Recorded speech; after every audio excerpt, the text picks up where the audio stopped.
오늘은 종려주일로 지킵니다.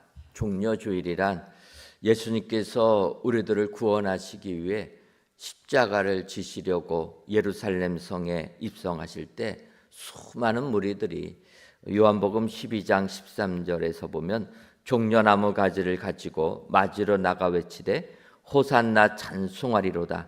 주의 이름으로 오시는 이 곧 이스라엘의 왕이시 하더라 라는 말씀처럼 무리들이 종려나무 가지를 가지고 예수님을 흔들며 기쁨으로 맞이하는 것을 보면서 붙인 주일인 것입니다. 그런데 이렇게 사람들이 예수님을 맞이할 때 이제 오늘 본문 마태복음 21장 10절을 보면 예수께서 예루살렘에 들어가시니 온 성이 소동하여 이르되 이는 누구냐 하거늘 이렇게 물었다라는 것입니다. 많은 무리들이 예수님을 기쁨으로 맞이하게 되자 그 성 안에 있는 사람들이 질문한 것입니다. 온 성이 소동하였다. 소동하면서 예수님이 누구냐 이렇게 물어봤다라는 것입니다. 여기서 이 소동이란 단어는 헬라어로 세이오라, 흔들리다, 전율하다 이런 의미를 가지고 있는 단어입니다. 이 단어가 쓰인 구절을 보게 되면 예수님께서 부활하시고 나셨을 때 이 무덤을 지키는 경비병들이 떨고 있던 모습, 마태복음 28장 4절을 보면 지키던 자들이 그를 무서워하여 떨며 죽은 사람과 같이 되었더라. 예수님 부활하신 것을 천사가 가르쳐 줄 때 그 천사들의 모습을 보면서 경비병들이 떨었다. 이때 사용된 단어입니다. 바꿔 말하면 전혀 예상하지 못하는 경이로운 사건들에 우리의 몸이 전율하는 이러한 모습을 의미하는 것이 소동이라는 단어입니다.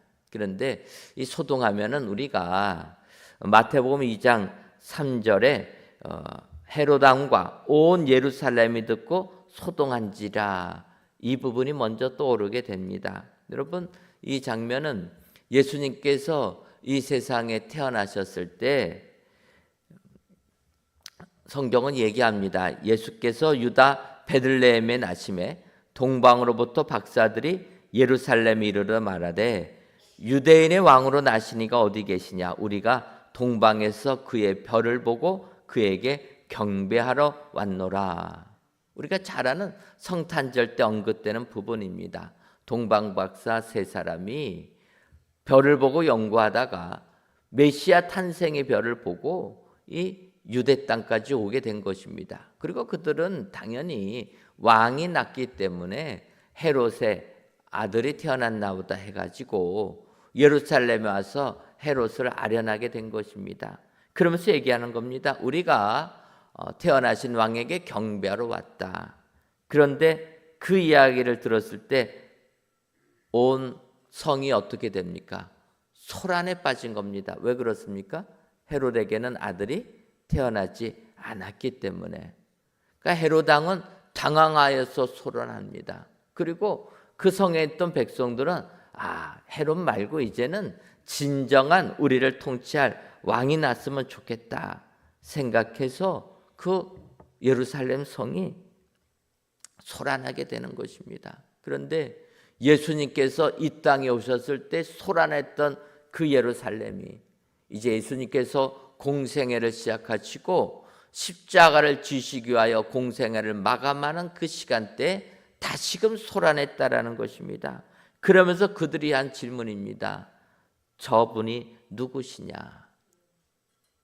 오늘 예수님께서 이 땅에 오신 지 2000년이 지난 오늘 이 시간 우리가 다시금 온 성이 소동하여 불렀던 그 이름, 이 예수님이 누구냐? 이 질문을 오늘 이 예배를 드리는 저와 여러분들도 동일하게 물어야 될 줄 믿습니다.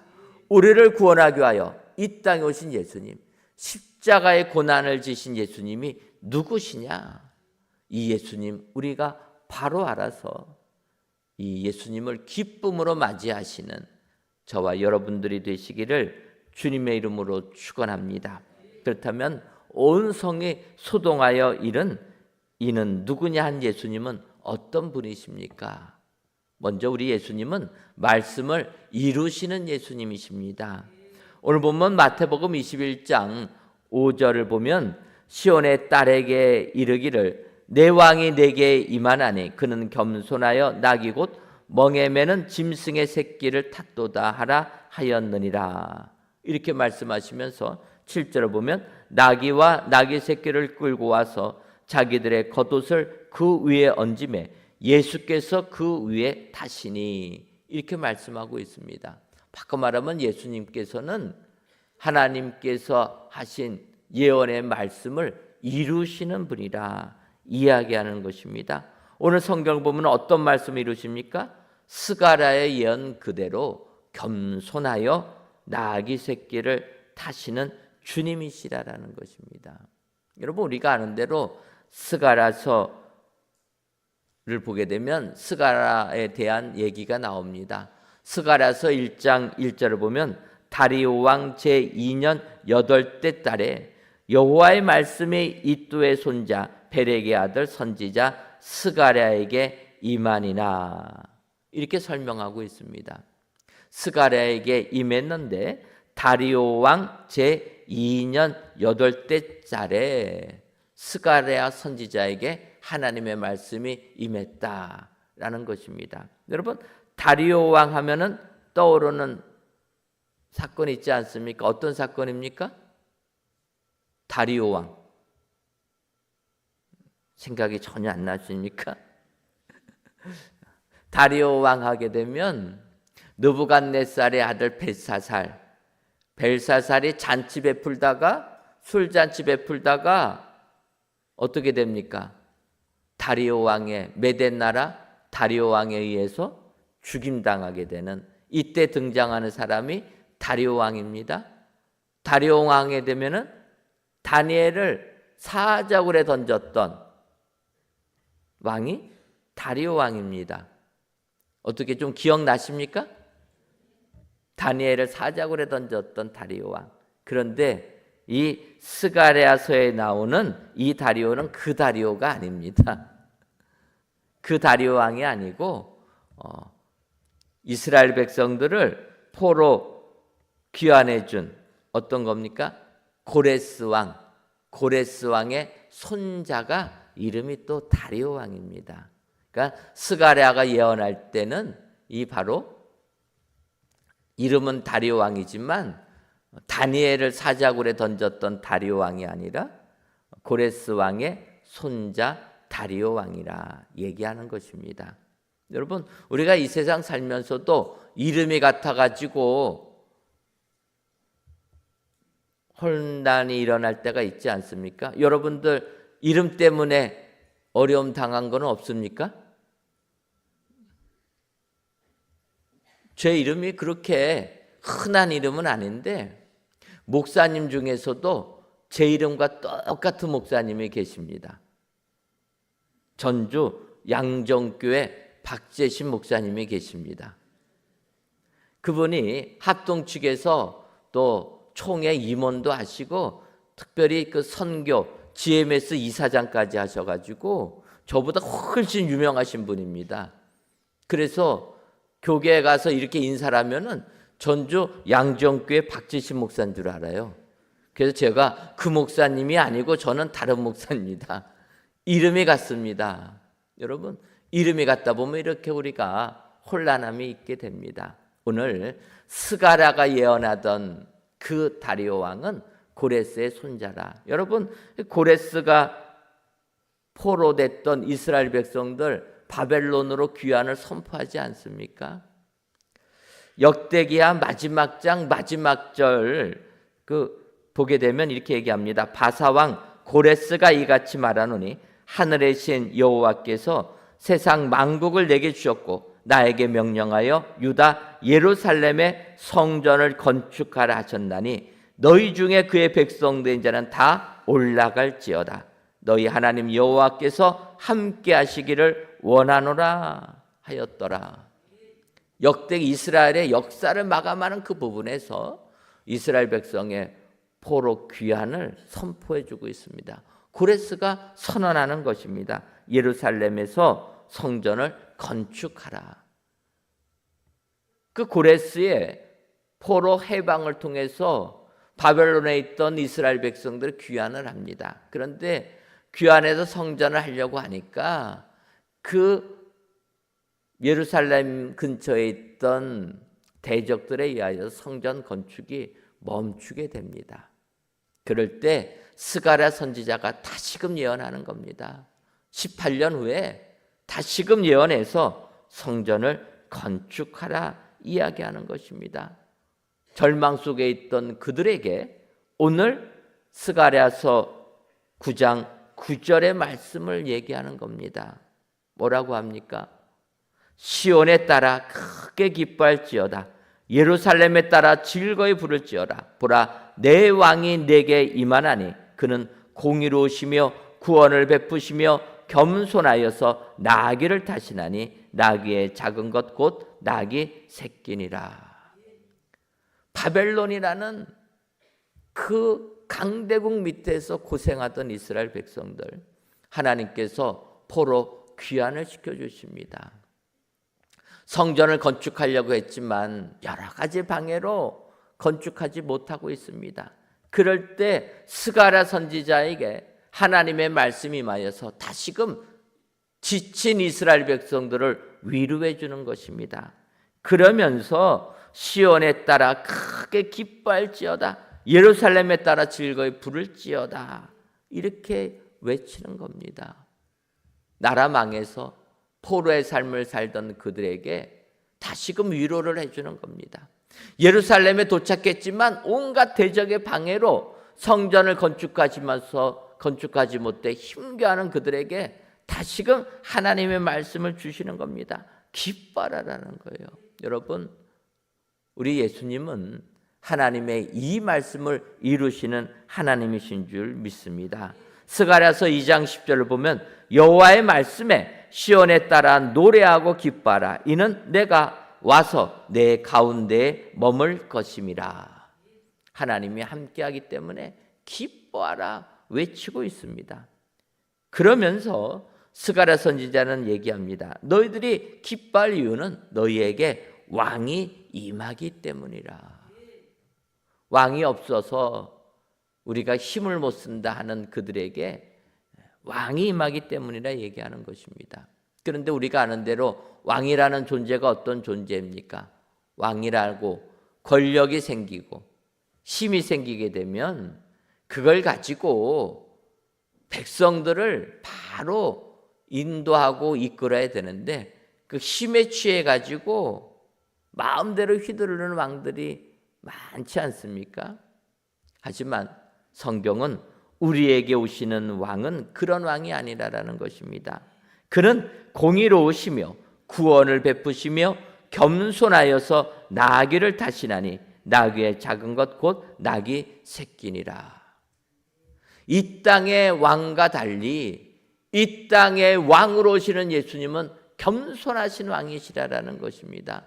세상 왕은 권력 휘두르지만 우리를 구원해 주시고 이 땅에 오시는 예수님, 그 예수님은 겸손하여서 나귀를 타시고 그 나귀도 나귀의 작은 것 곧 나귀 새끼를 타시는 분이라. 여러분, 세상 왕은 말 타고 다닙니다. 말이 힘을 상징하는 것 아닙니까? 그 말 중에서도 백말 타고 다니는 거예요. 힘을 상징합니다. 그런데 우리를 구원하기 위하여 이 땅에 오시는 예수님은 힘을 상징하는 말이 아니라 일만 하는 나귀를 타고 오신다라는 것입니다. 그 나귀도 새끼 나귀를 타고 오시는 겸손한 예수님이시라는 것입니다. 여러분, 이 땅에 오신 예수님, 큰 무리들이 호산나를 외치며 맞이한 그 예수님은 스가랴의 예언의 말씀을 그대로 이루신 분이라. 여러분, 우리 예수님은 하나님의 말씀을 이루시는 예수님이신 줄 믿습니다. 그래서 겸손하신 예수님, 그 예수님이 우리의 왕이 된 것이 우리에게 은혜요 기쁨이 되는 줄 믿습니다. 오늘 귀한 예배를 드리시는 저와 여러분들이 이가 누구신가? 그 예수님은 말씀을 이루신 예수님이시고 그 말씀을 이루신 예수님은 겸손의 왕으로 오신 분이라. 오늘도 이런 예수님이 나의 예수님, 나의 왕이 된 것을 감사하시고 기쁨으로 주님을 맞이하시는 저와 여러분들 되시기를 주님의 이름으로 축원합니다. 다음으로 이는 누구신가 했던 그 예수님은 호산나로 높임 받으신 예수님이시라는 것입니다. 마태복음 21장 9절을 보면 앞에서 가고 뒤에서 따르는 무리가 소리 높여 이르되 호산나 다윗의 자손이여 찬송하리로다. 주의 이름으로 오시는 이여 가장 높은 곳에서 호산나 하더라. 이렇게 말씀하고 있습니다. 우리가 잘 아는 대로 호산나는 우리를 구원하여 주옵소서, 그런 의미가 호산나입니다. 그러니까 백성들이 예수님 예루살렘 성에 입성하실 때 종려나무를 흔들면서 호산나를 외친 겁니다. 주여 우리를 구원해 주옵소서. 저는 예수님께서 이렇게 예루살렘 성에 입성하시는 그 모습을 보면 모세가 생각이 납니다. 여러분, 우리가 아는 대로 모세 40살 때 이스라엘 백성들 도와주려고 나섰다가 애굽 사람 죽여서 살인자가 되어서 도망자의 신분으로 40년 동안 미디안 광야 생활을 하게 됩니다. 80세가 되어서 나이가 다 들었음에도 불구하고 장인 이드로의 양떼를 치었다 성경이 얘기합니다. 그때까지도 변변한 자기 재산 하나도 없이 처가살이하면서 장인의 양을 치던 이런 모세에게 호렙산에서 하나님이 부르십니다. 그때 출애굽기 3장 11절을 보면 모세가 하나님께 아뢰되 내가 누구이기에 바로에게 가며 이스라엘 자손을 애굽에서 인도하여 내리이까. 40년 전에는 내가 이스라엘 백성들 구원해 내겠다 외쳤던 모세가 40년이 지난 다음에는 하나님께서 가라고 하는데도 내가 누구이기에 갈 수 있습니까? 못 간다라고 합니다. 이때 12절을 보면 하나님이 이르시되 내가 반드시 너와 함께 있으리라. 내가 그 백성을 애굽에서 인도해 낸 후에 너희가 이 산에서 하나님을 섬기리니 이것이 내가 너를 보낸 증거니라. 호렙산에서 너희들 분명히 하나님 섬기게 만들 것이라. 하나님이 이렇게 약속해 주십니다. 그럼에도 모세는 주저하는 거예요. 사람이 그렇지 않습니까? 한번 경험을 하게 되면 그 경험 때문에 새로운 일을 도전하는 게 어려운 겁니다. 모세가 40년 전에 실패를 맛봤기 때문에 하나님이 말씀하셔도 용기를 못 내는 것입니다. 그런 모세를 향하여 하나님 뭐라고 얘기합니까? 장인 이드로의 양을 치던 그 지팡이 던지라라는 거예요. 모세가 그 지팡이를 던지니까 지팡이가 어떻게 됩니까? 뱀으로 바뀐 것입니다. 놀라운 이적을 하나님이 보여주시는 거예요. 그때 출애굽기 4장 4절을 보면 여호와께서 모세에게 이르시되 내 손을 내밀어 그 꼬리를 잡으라. 그가 손을 내밀어 그것을 잡으니 그의 손에서 지팡이가 된지라. 하나님께서 지팡이 던지라고 하니까 지팡이가 땅에 떨어지니까 뱀으로 바뀐 겁니다. 뱀으로 바뀐 그 지팡이를 향하여서 하나님이 말씀하시는 거예요. 그 뱀의 꼬리를 잡으라. 여러분, 뱀의 꼬리를 잡으면 어떻게 됩니까? 뱀을 잡으려면 어디를 잡아야 됩니까? 머리를 잡아야 되는 거예요. 저도 그렇게 뱀을 안 잡아봤지만 이렇게 텔레비 보게 되면 땅꾼들이 뱀 잡을 때 어떻게 잡습니까? 나무 이렇게 갈라진 나무 끝으로 뱀 머리를 잡습니다. 그 눌러가지고 뱀 머리를 잡으면 뱀을 잡게 되는 거예요. 그런데 뱀 꼬리를 잡으면 어떻게 됩니까? 뱀이 그냥 돌아서서 바로 무는 것 아닙니까? 근데 하나님이 그 두려워 떨고 있던 모세에게 뱀 꼬리를 잡으라라는 거예요. 여러분 잡을 수 있겠습니까? 못 잡는 거예요. 어떻게 잡습니까? 잡는 순간 물려버리는데 여러분 그렇지 않습니까?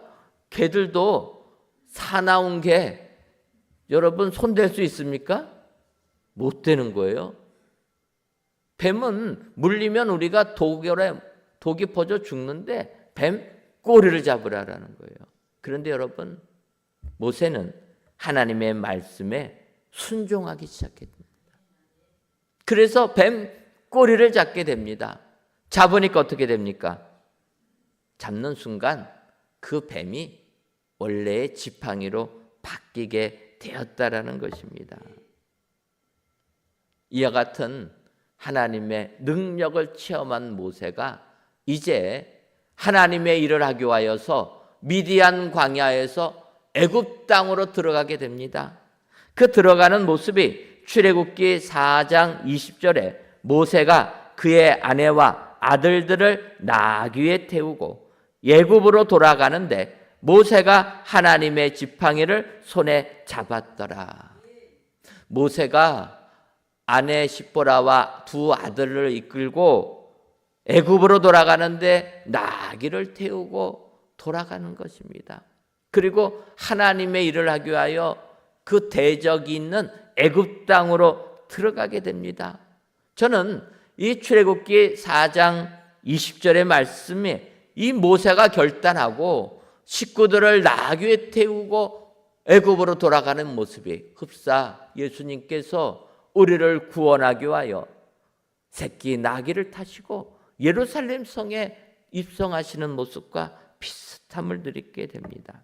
여러분 어찌 보면 모세의 이 모습은 예수님과는 약간은 다르지만 그 예수님의 그 모습을 보게 되는 것입니다. 모세는 하나님의 지팡이를 들고 구원해 주러 갔지만 그는 이끌고 나오지 않습니까? 예수님은 온 인류를 구원하기 위하여 예루살렘 성에 입성하셔서 죽음을 당하십니다. 그럼에도 불구하고 하나님께서 역사해 주신다라는 것입니다. 여러분, 우리는 모세가 결단하고 미디안 광야에서 애굽으로 들어간 것처럼 예수님께서도 결단하시고 십자가를 지시기 위하여서 여러분 우리 예수님 힘든 기도하시는 것 아닙니까? 겟세마네 동산에서 눈물을 흘리며 성경을 보면 통곡하셨다라고 얘기합니다. 우리를 구원하기 위하여 예수님 십자가를 지시기 위하여 예루살렘에 입성하신 것입니다. 바로 우리 예수님은 우리를 구원하시기 위하여 이 땅에 오신 분이라. 우리는 이 예수님을 바로 알고 오늘도 호산나를 외치며 주님을 높여드려야 될 줄 믿습니다. 오늘도 우리를 구원하기 위하여 십자가를 지시는 그 사랑을 기억하시고 우리 하나님께 감사와 찬송으로 돌려드리시는 저와 여러분들 되시기를 주님의 이름으로 축원합니다. 마지막으로 그가 누구신가 질문하는 그들을 통해서 우리는 나사렛에서 나온 선지자 예수님을 볼 수가 있습니다. 마태복음 21장 11절을 보면 무리가 이르되 갈릴리 나사렛에서 나온 선지자 예수라 하니라. 뭐라고 얘기합니까? 우리 예수님은 선지자 예수님이시라는 것입니다. 여기서 이 선지자라는 것은 무엇입니까? 선지자는 하나님의 말씀을 대언하고 전해주는 사람, 이런 사람이 선지자라는 것입니다. 하나님의 말씀을 대언하기 때문에 하나님이 하신 말씀은 그대로 지켜야 되고 하나님의 말씀은 1.1획도 변개하면 안 되는 게 선지자의 사명이라는 것입니다. 선지자의 책무인 것입니다. 말씀을 그대로 전해야 되는 겁니다. 그런데 선지자들 중에서도 그렇지 못할 때가 종종 있게 되는 것입니다. 열왕기상 13장을 보게 되면 하나님의 사람 한 선지자가 등장하게 됩니다. 열왕기상 13장 1절을 보면 보라 그때 하나님의 사람이 여호와의 말씀으로 말미암아 유다에서부터 베델에 이르니 마침 여로보암이 제단 곁에 서서 분향하는지라 이 얘기를 하고 있습니다. 바꿔 말하면 열왕기상 13장의 내용은 여로보암, 솔로몬의 아들 르호보암의 대적이 되어서 열지파를 쪼개고 나가서 북이스라엘을 세운 왕 여로보암을 얘기하는 겁니다. 여로보암이 르호보암에 반대해서 나라를 쪼개서 북이스라엘을 세웠는데 이스라엘 백성들은 1년에 3번 예루살렘에 가서 하나님께 제사를 드려야 되는 의무가 있는 겁니다. 그때 여로보암이 그런 생각합니다. 이 사람들이 예루살렘에 가게 돼서 예루살렘에서 하나님께 제사를 드리다 보면 북이스라엘을 떠날까 봐 두려워해서 여로보암이 그러지 말라고 얘기합니다. 그리고 꼭 예루살렘에서만 예배를 드려야지 하나님이 받으시냐? 하나님은 예루살렘 아니고 하나님을 섬기는 곳에서 하나님은 예배를 받으신다 해서 단과 베델에 분향단을 만들어 놓고 또 여러분 어떡합니까? 자기 멋대로 제사 드릴 사람 세워가지고 제사 날짜 자기 멋대로 정해가지고 제사를 드리게 만든 것입니다. 하나님이 제정하신 이 3대 절기는 날짜가 다 정해져 있지 않습니까? 근데 그거 하지 않습니다. 자기 멋대로 하나님의 말씀과 상관없이 분향을 하는 겁니다. 그래서 하나님의 사람을 하나님이 보내는 겁니다. 선지자를 보내서 너 멸망하게 된다. 그렇게 선포하는 것입니다. 그때 여로보암이 분노합니다. 내가 왕으로서 이렇게 내 나름대로 하나님께 제사를 드릴 날짜도 정하고 제사 드리는데 감히 너가 뭔데 방해를 하고 오히려 비판을 하느냐. 이 하나님의 사람 선지자를 잡아들이라 손을 내밀어 명할 때 어떻게 됩니까? 여로보암의 손이 말라버리는 겁니다. 그래서 여로보암이 놀라가지고 그 하나님의 사람에게 부탁하는 거예요. 선지자님, 내 손 당신 잡으라고 명했던 이 손이 말라버리니 나를 불쌍히 여겨서 회복시켜 주옵소서. 그때 하나님의 사람이 기도해 줍니다. 기도하니까 하나님이 은혜를 베풀어 주셔서 여로보암의 그 손을 다시 회복시켜 주는 겁니다. 그때 여로보암 왕이 얘기합니다. 선지자님, 내가 몰라보고 했으니 내 집에 와서 편안히 쉬시고 음식 잡수시고 가시기 바랍니다. 그때 열왕기상 13장 8절과 9절을 보면 하나님의 사람이 왕께 대답하되 왕께서 왕의 집 절반을 내게 준다 할지라도 나는 왕과 함께 들어가지도 아니하고 이곳에서는 떡도 먹지 아니하고 물도 마시지 아니하리니 이는 곧 여호와의 말씀이 내게 명령하여 이르시되 떡도 먹지 말며 물도 마시지 말고 왔던 길로 되돌아가지 말라 하셨음이니이다. 이렇게 얘기하는 것입니다. 하나님께서 하나님의 사람에게 여로보암에게 그 나라의 멸망을 선포하지만 그 여로보암에게 물도 얻어먹지 말고 떡도 얻어먹지 말고 왔던 길로도 그대로 되돌아가지 말라. 그렇게 하나님이 말씀하셨다라는 것입니다. 그래서 왕이여 나는 당신이 부탁하는 당신 집에 가서 먹고 마시지 못하겠습니다. 거절하고 떠나버리는 것입니다. 여기까지만 보게 되면 이 하나님의 사람이 참 하나님의 말씀 그대로 왕이 부탁해도 왕의 부탁을 거절하고, 여러분 우리 같으면 어떻게 하겠습니까? 대통령이 먹을 거 주겠다고 하면 우리는 어떻게 합니까? 감사합니다 하지 않겠습니까? 살 길 열어준다라면 감사한 것 아닙니까? 근데 이 하나님의 사람은 하나님이 말씀하셨기 때문에 왕이 나에게 나라의 절반을 준다고 해도 저 같으면은 요만큼만 준다고 해도 갈 텐데 절반을 준다고 해도 나는 왕과 함께하지 못합니다. 하나님이 말씀하셨습니다. 그리고 떠나버린 거예요. 그런데 안타깝게도 이어지는 11절 말씀 보면 베델에 한 늙은 선지자가 살더니 그의 아들들이 와서 이날에 하나님의 사람이 베델에 행한 모든 일을 그에게 말하고 또 그가 왕에게 드린 말씀도 그들의 아버지에게 말한지라. 베델에 한 늙은 선지자가 있었다라는 것입니다.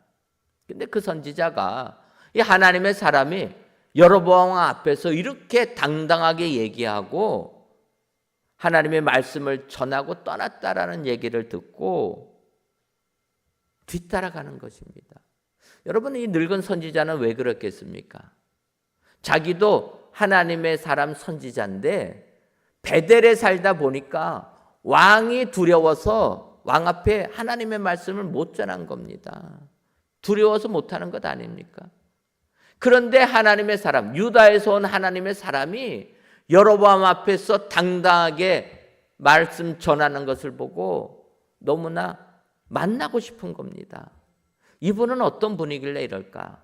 뒤쫓아갑니다. 상수리 나무에 앉아있던 그 하나님의 사람을 만나게 됩니다.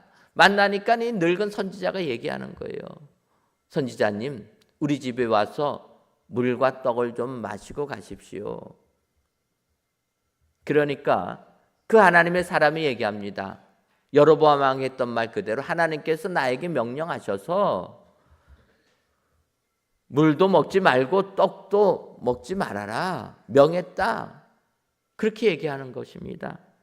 그때 뭐라고 얘기합니까? 이 늙은 선지자는 하나님의 사람을 대접하고 싶어서 거짓말을 하는 거예요.